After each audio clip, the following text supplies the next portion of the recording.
கணபதியே நமக. குரு வாழ்க, குருவே சரணம். ஆன்மீக அன்பர்கள் அனைவருக்கும் இனிய வணக்கங்கள். நம்ம இந்த வீடியோ மூலமாக 2025ஆம் ஆண்டிற்கான ஆவணி மாத ராசி பலன்களை பார்க்க இருக்கிறோம். குறிப்பாக இந்த வீடியோவானது பார்த்தோம் அப்படின்னாக்கா மீனராசி அன்பர்களுக்கான வீடியோ. இந்த மீனராசி அன்பர்களுக்கு ஆவணி மாத கிரகநிலை ஆராயும்போது உங்களுடைய ராசிநாதன் சொல்லக்கூடிய கிரகமானது குரு பகவான் ராசிக்கு 4ஆம் இடத்துல குரு சுக்கிரனோட தொடர்பு ஏற்பட்டிருக்குது. ஒரு வளர்ச்சிக்கான ஒரு மாத காலகட்டம்னு சொல்லலாம். ஏன்னா 4ஆம் இடமானது ஒரு மனிதனோட வாழ்க்கையில் அழியா சொத்துக்களை சொல்லக்கூடிய இடம். வீடு மனை வாசல் வண்டி வாகன யோகத்தை குறிக்கக்கூடிய இடங்க. அப்போ தன் ராசிநாதன் 4ஆம் இடத்தை நோக்கி போய் அதோட சுக்கிரனோட தொடர்பு பெறுதுனாக்கா இந்த நேர காலகட்டத்தில் பூர்வ புண்ணிய சொத்து சோகத்தினால ஆதாயங்கள் பெறக்கூடிய ஒரு மாத காலகட்டமாக இருக்குது. வெகு நாட்களாக இந்த ஒரு விஷயத்துக்காக நான் காத்துட்ருக்கேன் சார், இந்த விஷயங்கள் எனக்கு நடக்குமா அப்படின்னு ஏங்கி தவிச்சிட்டு இருக்கக்கூடிய இந்த மீனராசி என்பவர்களுக்கு இந்த மாத காலகட்டம் ஒரு அதிர்ஷ்டத்துக்கான ஒரு காலகட்டங்கள். அதனால் இந்த மாத காலகட்டத்தில் நீங்கள் செய்யக்கூடிய விஷயங்களை செவ்வனே செய்து முடிச்சிங்கன்னா வாழ்க்கையில் வெற்றி பெறத்துக்கான ஒரு காலகட்டம் உருவாகுது. வரக்கூடிய வாய்ப்புகளை சரியாக பயன்படுத்தி கொள்ளக்கூடிய ஒரு மாத காலகட்டமாக இருந்துகிட்ருக்குங்க. அதே வேளையில் பார்த்தோம் அப்படின்னாக்கா உங்களுக்கு ராசியில் சனி பகவான் உட்காந்துருக்கனால 7.5 சனியின் தாக்கங்கள் தொடங்கி இருக்கிறதா அர்த்தம் அப்படின்றீங்க. ஆனால் 7.5 சனி இருக்கிறதுனால பெரிய அகலுக்கால் வைக்கக்கூடாது. ஏதாவது ஒரு சில விஷயங்கள் இருக்குது அப்படின்னாக்கா சிந்தித்து செயல்படுங்க. ஒரு தடவைக்கு 2 தடவை சிந்தித்து செயல்படுறது மட்டும் இல்லாமல் 4 பேர் கேட்டு நீங்கள் செயல்படுறது ஓரளவுக்கு நல்ல பலன்களை தருவீங்க. இப்போ 4 பேர் கேட்காம நீங்கள் முடிவெடுத்துனாக்கா அது சாதாரண தேவையில்லாத முடிவாக போய் மன அழுத்தத்தை கொடுக்கலாம், பொருளாதார விரயத்தை கொடுக்கலான்றீங்க. முக்கியமாக மீனராசி அன்பர்களுக்கு நான் சொல்லக்கூடிய கருத்துக்கள், இந்த மாத காலகட்டத்தில் உங்களுக்கு ஒரு அதிர்ஷ்டத்துக்கான அமைப்புகள் வந்துட்டுருக்கு. வாய்ப்புகள் வரும்போது சரியாக பயன்படுத்திங்க. அதாவது ஒரு புதிய முயற்சி எடுக்கலாம், உங்கள் நிறுவனத்தை கொஞ்சம் விரிவுபடுத்துறதுக்கான ஒரு வாய்ப்புகள் வரலாம், அல்லது யாராவது கொடுத்து உதவலாம். இந்த நேரத்தில் அது கொடுத்து உதவுறாங்களேன்ட்டு நீங்கள் ரொம்ப அகலக்காலம் வச்சுட்டிங்கன்னா அதை திரும்ப கொடுக்க முடியாமல் கஷ்டப்படலாம். அதனால் அதை சிந்தித்து உங்களோட தகுதிக்கு தகுந்த மாதிரி பெற்றுக்கிறது நல்லாயிருக்கும். ஜென்மத்தில் சனி இருக்கிறதுனால தேவையில்லாத பிரச்சனைகள் அவ்வப்போது வரலாம். தொழில் சார்ந்த விஷயங்கள் தான் பிரச்சனைகள் அதிகமாக வரதுக்கான வாய்ப்பு உண்டு. தொழில் செய்யக்கூடிய இடத்துல போட்டி பொறாமைகள் இருக்கும். கொஞ்சம் நீங்கள் விட்டு கொடுத்து போகணும். எவ்வளோ அடித்தாலும் நீங்கள் வாங்கிட்டு வெளியே வர்றது நல்லாயிருக்கும். இல்லை நான் செய்யாத குற்றத்துக்கு தண்டனைகள் கொடுக்குறாங்களே அப்படின்ற மாதிரி கொஞ்சம் நீங்கள் எதிர்த்து பேசிட்டீங்க அப்படின்னாக்கா இந்த சனி பகவான் ரொம்பவே உங்களை மன அழுத்தத்துக்கு உள்ளாக்கக்கூடிய ஒரு காலகட்டங்கள் உருவாயிடும். அதனால் சிந்தித்து நீங்கள் செயல்படுறது தான் அறிவின் திறமைகளாக இருக்கும் அப்படின்றத ஆணித்தரமாக சொல்ல விரும்புகிறேன். அடுத்தது பார்த்தோம்னாக்கா இந்த சனி பகவானோட அமைப்பு பார்க்கக்கூடிய இடங்கள் எல்லாமே கொஞ்சம் சோதனையை உள்ளாக்கக்கூடிய அமைப்புகள் உருவாகும். அப்போ ராசிக்கு உங்களோட ராசியிலேருந்து 3ஆம் இடத்தை பார்க்கறதுனால இளைய சகோதரத்துக்கும் உங்களுக்கும் ஒரு சில கருத்து வேறுபாடுகள் ஏற்படக்கூடிய காலகட்டம் உருவாகும். அதனால் சகோதர உறவுகளில் கொஞ்சம் விட்டு கொடுத்து போய்க்கங்க. இளைய சகோதரத்தில் ரொம்ப நெருங்கி வச்சுக்க வேண்டாம், பணகாசுகள் கொடுத்து கொள்ள வேண்டாம் அப்படின்றது விதிங்க. அடுத்தது பார்த்தீங்கன்னாக்கா முயற்சி 3ஆம் இடம் முயற்சி ஸ்தானம், வெற்றி ஸ்தானம்னால முயற்சி செய்யக்கூடிய விஷயங்களை ஒரு நபர்கிட்ட சொல்லிட்டு தான் அந்த காரியத்தை செய்யணும். செய்து முடிச்சுட்டு சொன்னீங்கன்னா அது பாதிப்புகளை தரும். செய்யறதுக்கு முன்பாக ஒரு தடவை கேட்டுட்டு ஆலோசனை பெற்றுட்டு செய்யறது ஓரளவுக்கு நல்ல பலன்களை தரும். அடுத்தது பார்த்தீங்கன்னா 7ஆம் இடத்தை இந்த சனி பகவான் பார்க்கறதுனால வெகு நாட்களாக திருமணமே ஆகலை அப்படின்னு சொல்லக்கூடிய நபர்களுக்கு திருமண வாய்ப்புகளை ஏற்படுத்தி கொடுப்பார். இந்த நேரத்தில் திருமணமாகாத நபர்களுக்கு திருமண வாய்ப்புகள் ஏற்படலாம். குழந்தை பேர் இல்லாதவர்களுக்கு குழந்தை பேர் உருவாகக்கூடிய காலகட்டம் உருவாகும். அடுத்த பார்த்தீங்கன்னா 10ஆம் இடத்தை ஜென்மத்திலிருந்து 10ஆம் இடத்தை சனி பகவான் பார்க்கறதுனால தொழில் அமையும். தொழிலில் எந்த விதத்தையும் குறைகள் கிடையாது. ஆனால் தொழில் பிரச்சனைகள் போட்டி பொறாமைகள் ஏற்படலாம். நான் சொன்ன மாதிரி கொஞ்சம் விட்டு கொடுத்து போகிறது தான் ஓரளவுக்கு நல்ல பலன்களை தரும். அடுத்ததாக பார்த்தோம் அப்படின்னாக்கா உங்கள் ராசிநாதனான குரு பகவான் 4ஆம் இடத்துலேருந்து அவன் 10ஆம் இடத்தை பார்க்குறார். அப்போ சனியும் குருவும் ஒரு இடத்துல பார்க்கறனால நிரந்தரமான வேலைவாய்ப்பு உண்டு. பண பற்றாக்குறைக்கான விதிகள் உருவாகும். நல்ல உழைப்பீங்க, சம்பாதிப்பீங்க. ஆனால் சரியான நேரத்துக்கு அந்த செலவு பண்ணுறதுக்கு பணம் கிடைக்காது. இது ஒரே ஒரு விஷயம் தான் இருக்கும். ஆனால் எப்போ இருந்தாலும் அந்த பணம் கிடைச்சிடும். அதை பற்றி நீங்கள் எதுவும் கவலைப்பட வேண்டாம். அடுத்து பார்த்தீங்கன்னா 12ஆம் இடத்தை இன்றைக்கு குரு பகவான் பார்க்குறார். 2026 ஜூன் 1ஆம் தேதி வரலும் பார்க்க இருக்கிறார்.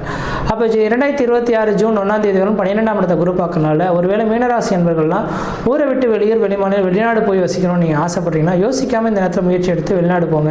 கண்டிப்பாக வெற்றி பெறத்துக்கான ஒரு காலகட்டங்கள் உருவாகுன்றீங்க. அந்த வெளிநாடு போயிட்டீங்கன்னாவே பிரச்சனைகளில் மீண்டு வரக்கூடிய ஒரு காலகட்டங்கள் உருவாகும். அடுத்து 8ஆம் இடத்தை இந்த குரு பகவான் பார்க்கறதுனால நீண்ட ஆயுளுடைய ஒரு ஜாதகங்களாக நீங்கள் இருந்துட்டுருங்க. ஒருவேளை இந்த நேரத்தில் மீனராசி என்பவர்கள் உடல் ரீதியாக பாதிக்கப்பட்டிருக்கு சார், 60 வயதுக்கு மேற்பட்ட நபர்களாக இருக்கீங்க, மருத்துவத்தில் நோக்கி நான் வந்துட்டுருக்கோம், 7.5 சனி சொல்கிறாங்க, ஏதாவது பெரிய பாதிப்பு வரும்னு சொல்கிறாங்க, எங்களுக்கு எதாவது ஆயுள் சம்மந்தப்பட்ட பிரச்சனைகள் வருமா அப்படின்ற மாதிரி நீங்கள் ஏங்கி தவிக்க வேண்டாம். 8ஆம் இடத்தை குரு பார்க்கக்கூடிய எங்கள் வளர்ச்சி அடையும். அப்போ 8ஆம் இடம் ஆயுள் ஸ்தானம் அப்படின்னால 60 வயதுக்கு மேற்பட்ட நபர்கள் கவலையே பட வேண்டாம். உங்களுக்கு நீண்ட ஆயுள் உண்டு. இந்த 7.5 சனியெல்லாம் உங்களுக்கு எந்தவித பாதிப்பும் ஏற்படாது. மன மனக்குறைகள் ஏற்படலாம், பொருளாதார நெருக்கடிகள், கடன் சொல்லக்கூடிய அமைப்புகள் ஏற்படலாம். அதில் மட்டும் கவனமாக இருக்கணும். உங்களுக்கு மற்ற விதத்தில் எதுவும் தோஷங்கள் சொல்கிறதுக்கான வாய்ப்புகள் கிடையாது. அப்போ 8ஆம் இடத்தை குரு பார்க்கறனால திடீர் அதிர்ஷ்டமும் உண்டு. ஒரு இப்போ ஏதாவது வேலை செய்து வச்சுருப்பீங்க, என்றைக்கோ ஒரு நாள் உங்களுக்கு பணம் கொடுத்து உங்களை காப்பாற்றுறதுக்கு ஆள் காத்துட்ருப்பாங்கன்றீங்க. ஆனால் அதே வேளையில் நான் சொல்லக்கூடிய கருத்துக்கள் என்னக்கா, கடன்கள் வந்தே தீரும். இந்த கடன்களுக்காக இந்த நேரத்திலே ரொம்ப அகலக்கால் வச்சு கடன்கள் வாங்கிடாங்க. உங்களோட தகுதியை இருந்து கடன் வாங்கிங்க. வீடு கட்டுவதற்காக, அதாவது நிலம் வாங்குவதற்கு, வீடு கட்டுவதற்கு மட்டும் கடன் வாங்குங்க. இது செய்தீங்கன்னா கடன் மீனராசிக்கு வந்தே தீரும். அதை யாரும் மாற்றி அமைக்க முடியாது. ஆனால் வீடு கட்டுறதும் நிலம் வாங்கி போடுறதும் அழியா சொத்துக்கள். எத்தனை வருஷம் ஆனாலும் நமக்கு திரும்ப கிடைக்கும். ஒருவேளை தொழிலுக்காக நீங்கள் அதிகமாக கடன் போடுறீங்கன்னு வச்சுக்கோங்களேன், அந்த கடனால் பெரிய பெரிய லெவலில் அது போட்ட கடன் திரும்ப பெற முடியாத கஷ்டப்படக்கூடிய அமைப்புகள் உருவாயிடும். அதனால் கொஞ்சம் சிந்தித்து செயல்படுறது அறிவின் திறமைகளாக இருக்கும். அதேபோல் 6ஆம் இடத்துல சூரிய பகவான் உட்கார்ந்துருக்கிறது இப்போதைக்கு தந்தையின் கை ஓங்கி இருக்கக்கூடிய ஒரு காலகட்டமாக இருந்துகிட்ருக்கு. உங்களோட அப்பா இருக்காங்க அப்படின்னாக்கா உங்கள் அப்பாவின் உறுதுணையோடு நீங்கள் செயல்படுங்க. ஏதாவது ஒரு சில விஷயமா இருந்தாலும் அப்பா கிட்ட கேட்டு செய்யுங்க. அப்பாவுக்கு இன்றைக்கி 6ஆம் இடத்துல இருக்கிறனால அரசாங்கத்தினால ஆதாயங்கள் அவங்களுக்கு கிடைக்கக்கூடிய அமைப்புகளும், அல்லது அதிகார பதவிகள் கிடைக்கக்கூடிய அமைப்புகளும், அல்லது நீங்கள் கேட்ட இடத்துலேருந்து பணம் கிடைக்கக்கூடிய அளவுகளுக்கு தன் தந்தையின் மூலியமாக தான் உங்களுக்கு ஆதாயங்கள் இருக்கிறத பார்க்க முடியுதுங்க. அதனால் மீனராசி என்பவர்கள் இந்த நேர காலகட்டத்தில் யாரையாவது ஒன்றி வாழ்ந்தீங்கன்னா சிறப்பாக இருக்க முடியும். கொஞ்சம் விலகி நிற்கிறீங்க அப்படின்னாக்கா தனிமரமாக இருக்கக்கூடிய காலகட்டம் உருவாகும். பிரச்சனைக்குரிய நபர்கள் யாரும் வந்தால் உங்களை விட்டு விலகி வந்துடுங்க. நீங்கள் பிரச்சனையை நோக்கி போகாமல் இருக்கிறது விசேஷம். அதை நான் செய்யாத குற்றத்துக்கு சொல்கிறாங்களேன்ற மாதிரி நீங்கள் போயிட்டீங்கன்னா அதனால் மன உளைச்சல்கள் ஏற்படலாம். அதே போல் பார்த்தீங்கன்னா கணவன் மனைவி உறவுகளை ரொம்ப ரொம்ப எச்சரிக்கையாக இருக்கணும். இன்றைய தேதி மட்டும் கிடையாது, 2028ஆம் ஆண்டு வரலும் கணவன் மனைவி உறவுகளை விட்டு கொடுத்து போங்க. ஒருத்தர் நல்லா புரிஞ்சு பழகிக்கிங்க. புரியாமல் விட்டுட்டீங்கன்னா கண்டிப்பாக அதில் பிரிவுகள் சந்திச்சிடலாம். உங்கள் ஊரில் பல சமுதாயத்தில் பல பிரச்சனைகள் வந்தாலும் கணவன் மனைவி உறவுகள் பிரச்சனைகள் இல்லாமல் இருந்துட்டாவே பல்வேறுபட்ட பிரச்சனைகள் உங்களால் சால்வ் பண்ண முடியும். ஆனால் நீங்கள் 2 பேரும் தனித்து நின்றீங்க அப்படின்னாக்கா பிரச்சனைகள் வழிவகுக்கலாம். அதுக்கான வாய்ப்புகள் இருக்கிறதுனால தான் சொல்ல விரும்புகிறேன். இப்போ அதுக்கு மட்டும் வழிவிடாமல் நீங்கள் 2 பேரும் சேருங்க. சார், ஒருவேளை கணவன் மனைவி உறவுகள் பிரச்சனைகள் இல்லாமல் இருக்குன்னா என்ன சார் செய்யலாம்னாக்கா அர்த்தநாதீஸ்வரர் வழிபாடு செய்கிறது மிகப்பெரிய ஒரு விசேஷத்தை கொடுக்கும். ஆணும் பெண்ணும் கலந்த அர்த்தநாதீஸ்வரர் போயிட்டு வழிபாடு செய்துங்க. வழிபாடு செய்துட்டு வந்தீங்கன்னா ஒருத்தர் கொஞ்சம் விட்டு கொடுத்து போகக்கூடிய அமைப்புகள் உருவாகும். அதே போல் அரசு துறையில் வேலை செய்யக்கூடிய நபர்களுக்கு உங்களுக்கு அரசு வேலையை விட்டு விலகி வந்துடலாமா, எனக்கு உயர்ந்த அதிகாரிகள் பெரிய பணிச்சுமை கொடுக்குறாங்களேன்ற மாதிரி நினைக்கலாம். கண்டிப்பாக கஷ்டமாக நஷ்டமாக நீங்கள் அந்த வேலைகள் அப்படியே கொண்டுட்டு போயிடுங்க. இல்லையே அவங்க விட்டுட்டிங்கன்னா வாழ்க்கையில் ரொம்ப கஷ்டப்படக்கூடிய அமைப்புகள் உருவாகும். வெளிநாடு வாய்ப்புகள் பெறக்கூடிய நபர்களுக்கு மட்டும் வெளிநாடு வாய்ப்புகள் மிகப்பெரிய ஒரு அதிர்ஷ்டத்தை கொடுக்கும். வாய்ப்பு கிடைச்சால் அதை பயன்படுத்தி பாருங்கள். மற்ற இடத்துல தோஷங்கள் கிடையாது. நான் சொல்லக்கூடிய இந்த நேர காலகட்டத்தில், இந்த மாத காலகட்டத்தில் ஒரு சுப செலவுகள் ஏற்படக்கூடிய காலகட்டமாக இருக்குது. திருமணமாகாத நபர்கள் திருமண வாய்ப்புகளும், குழந்தை பேர் இல்லாத நபர்கள் குழந்தை பேரும், வீடு முனை இல்லாத நபர்கள் வீடு முனை வாசல் வாங்கக்கூடியவங்களும் கட்டக்கூடியவங்களும் உருவாகும். தொழில் அமைப்புகளை ஒரு சில மாற்றங்கள் ஏற்படக்கூடிய காலகட்டம் உருவாகும். அந்த மாற்றங்கள் இருந்தால் ஏற்படுத்திக் கொள்ளுங்கள். முக்கியமாக வெளிநாடு வெளிமாநில தொடர்புகள் இருந்தால் ஏற்படுத்திக் கொள்வது நல்லாயிருக்கும். சொந்த பந்தத்து உறவுகளை ரொம்ப நெருங்கி பழக வேண்டாம், அளவாக வச்சுக்கோங்க. சகோதர உறவுகளை கொஞ்சம் விட்டு கொடுத்து போய்க்க நல்லாயிருக்கும். தந்தையின் கை ஓங்கி இருக்கனால தந்தையோட கொஞ்சம் நீங்கள் அனுசரித்து போனீங்கன்னா அவங்களுடைய ஆறுதல்களாலையும் அவங்களோட வளர்ச்சியாலும் நீங்கள் மெருகேறக்கூடிய ஒரு காலகட்டமாக இருக்கும். மற்ற விதத்தில் எந்த தோஷங்கள் பாதிக்க முடியாது. இந்த ஆவணி மாத காலகட்டத்தில் ஏதோ ஒரு சுப நிகழ்வு உங்கள் குடும்பத்தில் செய்ய போகிறீங்க.